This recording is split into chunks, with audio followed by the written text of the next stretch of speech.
Hi hello నమస్తే welcome to my YouTube channel అమ్మ ఆశీర్వాద. ఈరోజు మనం మాట్లాడుకోబోయే టాపిక్ బిగ్ బాస్ హౌస్ నుంచి ఎలిమినేట్ అయిపోయిన శ్రీజ గురించి అండి.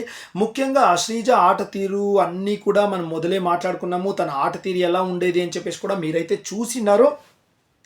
ఆ విషయాలన్నీ పక్కన పెడితే శ్రీజ గారు ఎలిమినేట్ అయిన తర్వాత అలాంటి కామెంట్స్ అయితే బిగ్ బాస్కి వెళ్ళలేదంటండి.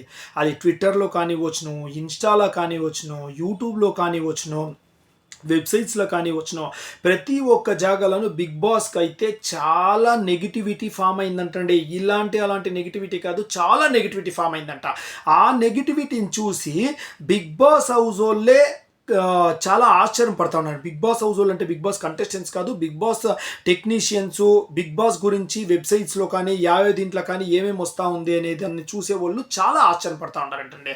ఇంత నెగిటివిటీ వస్తూ ఉంది బిగ్ బాస్కి అని చెప్పేసి. బిగ్ బాస్ ఏమో వెరైటీగా ఉండల్లా అని చెప్పేసి జనాలు ఓటింగ్స్ కాకుండా ఫైట్ స్ట్రోమోల్ వచ్చేసి ఎలిమినేట్ చేసే విధంగా అయితే చేయడం జరిగింది. కాకపోతే అది సక్సెస్ అవుతుందా ఫెయిల్యూర్ అవుతుందా అనేది ఎవరికి తెలియదు. బిగ్ బాస్లో ఉండే కాస్తో కూస్తో ఇంటెలిజెంట్లు ఏం చెప్పారు అంటే ఇలాంటి డిజైన్ చేస్తే ఒకతర వెరైటీగా ఉంటుంది, బాగుంటుంది అని అయితే వాళ్ళు ఆలోచించారే. కానీ బాగా ఆడే ప్లేయర్ని వాళ్ళు ఏమైనా స్ట్రాటజీతో ఏమైనా ఎలిమినేట్ చేసేస్తే బిగ్ బాస్ హౌస్కి లేనిపోని మచ్చ అంటుకుంటుంది. మనం ఓటింగ్స్ పెట్టి ప్రయోజనం ఏంటి, ప్రేక్షకుల్ని మనం అవమానించినట్టు అవుతుంది అనేసి అయితే వాళ్ళైతే గ్రహించలేకపోయారండి. దానికోసమే ఇప్పుడు బిగ్ బాస్ హౌస్కి చాలా చెడ్డ పేరు రావడంతో కంపల్సరీగా మనం దీనికి ఏదో ఒక నిర్ణయం తీసుకోవాలి అని చెప్పేసి అయితే బిగ్ బాస్ అయితే ఒక డిసిషన్ తీసుకున్నారనేసి వార్తలు అయితే వినిపిస్తున్నాయి. ఆ డిసిషన్స్ ఏంట్రా అంటే శ్రీజ గురించి ఏం డిసిషన్ తీసుకున్నారు అంటే, ఎలాగో అప్పుడప్పుడు కొన్నిసార్లు అయితే వైల్డ్ కార్డ్స్ ద్వారా బిగ్ బాస్ హౌస్లోకి ఎలిమినేట్ అయిన వాళ్ళు రావడం జరిగిందండి కొన్నిసార్లు అయితే. అప్పుడైతే శ్యామల గారు అలాంటి వాళ్ళు వచ్చేసి నాకు ఇంకా కొన్ని జ్ఞాపకం లేదు, అలాంటి వాళ్ళని వైల్డ్ కార్డ్ ద్వారా ఎంట్రీ ఇవ్వడం అయితే జరిగింది చాలాసార్లు. అలాగే మనం ఏమైనా చేసి శ్రీజ గారిని గనక వైల్డ్ కార్డ్ ద్వారా ఎంట్రీ చేపిస్తే ఖచ్చితంగా బిగ్ బాస్కు ఉన్న బిగ్ బాస్కి వచ్చిండే చెడ్డ పేరు అనేది వెళ్ళిపోతుంది అనేది బిగ్ బాస్లోని ప్రముఖుల నిర్ణయం అంట.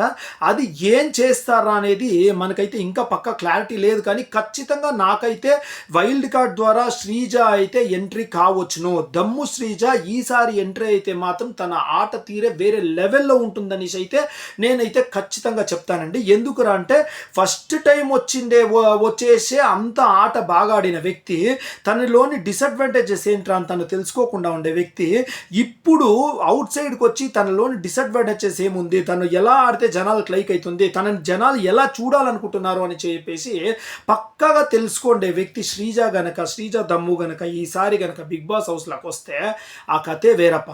అలా ఉంటుందండి. మనకేంటండి, ఎవరు బాగా ఆడతారో, ఎవరు మన మనసును గెలుచుకుంటారో వాళ్ళకే ఓటేస్తాం, వాళ్ళే గెలవాలని కోరుకుంటాం. అంతేకాని స్పెసిఫిక్గా వీళ్ళే గెలవాలి అని చెప్పేసి అయితే మనమైతే అనుకోమండి. ఎందుకురా అంటే బిగ్ బాస్ హౌస్లోకి వచ్చే ప్రతి ఒక్క వ్యక్తి మనకి గుర్తుండొచ్చును, గుర్తు లేకపోవచ్చును, లేదా మొదలు గుర్తుండొచ్చును. మళ్ళీ వాళ్ళ క్యారెక్టర్ ఇక్కడ చూసేసి మనం అయ్యో వీళ్ళొద్దు, వీళ్ళు మనకి ఇష్టం లేదు అనుకోవచ్చును. ఏదన్నా జరగవచ్చును ఈ బిగ్ బాస్ హౌస్లో.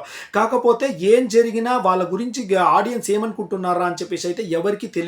వాళ్ళు ఎలిమినేట్ అయ్యి అవుట్ సైడ్ వచ్చేంత వరకు వాళ్ళు చేసిన తప్పులు ఏంట్రా, అయ్యో మనం ఈ తప్పు చేయకపోయింటే బాగుంది అని చెప్పేసి ఎవరికి అయితే తెలియదు. అలాగా శ్రీజ గారికి తెలుసుకుని వచ్చిందిరా అంటే తన ఆట మాత్రం ఎలా ఉంటుంది అని చెప్పేసి ఆ రోజు అగ్ని పరీక్షలను చూసాము. ఈరోజు బిగ్ బాస్ హౌస్లోను, ఇప్పుడు కూడా బిగ్ బాస్ హౌస్లో మొదలు జరిగిన బిగ్ బాస్ హౌస్లో కూడా మనం శ్రీజ ఆట అయితే చూసాము.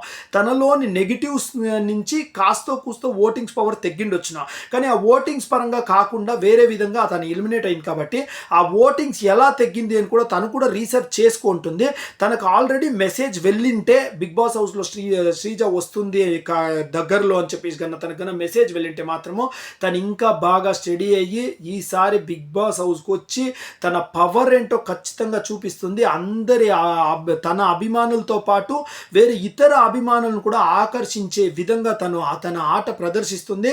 మనకు కూడా శ్రీజాని అయితే ఎలా చూడాలి అనేసి మనమైతే ఎక్స్పెక్ట్ చేస్తామో, ఏదైతే శ్రీజా నుంచి మనం ఎక్స్పెక్ట్ చేయమో ఆడు బిగ్ బాస్ హౌస్లో ఆ ఇంటర్ఫియరెన్స్ కానీ, ఒక జగడాలు కానీ, ఒక అరిసేది గొడవలు కానీ మనం ఏదైతే ఎక్స్పెక్ట్ చేయమో అదంతా శ్రీజ కంపల్సరీగా కంట్రోల్ చేసుకుని వచ్చి ఈసారి ఆడి టాప్ 5లోకైనా వెళ్ళాలి అనే తన కోరిక ఖచ్చితంగా నెరవేరుతుందండి. ఎందుకునంటే తనకి మామూలు కోరిక కాదండి. చాలా బలమైన కోరిక ఉండేది. తను వచ్చి రాగానే అగ్ని పరీక్షలో కూడా తను చెప్పిందంట, నేను గెలిచేది గ్యారంటీ. నేను బిగ్ బాస్ హౌస్‌లోకి వెళ్ళేది గ్యారంటీ. బిగ్ బాస్ విన్నర్ అయ్యి కప్పు కొట్టేది గ్యారంటీ అని చెప్పిన శ్రీజాని ఇలాంటి సిట్యుయేషన్‌లో ఎలిమినేట్ చేయడం అనేది చాలా ఘోరమండి. అలాంటి ఘోరాన్ని ఇప్పుడు బిగ్ బాస్ హౌస్‌లో అందరూ కలిసి తీసుకున్న నిర్ణయం ఏంట్రా అంటే, శ్రీజ గారు వైల్డ్ కార్డ్ ద్వారా త్వరలో ఎంట్రీ కాబోతున్నారు అనే వార్త అయితే వస్తా ఉంది. ఇది ఎంతవరకు నిజమనేది మనకి దగ్గరలోనే తెలియనుంది. ఆమె రావాలి, బాగా ఆడాలి, మళ్ళీ తనకు జరిగిన అన్యాయాన్ని కప్పిపుచ్చాలి అని చెప్పేసి మనస్ఫూర్తిగా కోరుకుంటున్నాను. జై హింద్.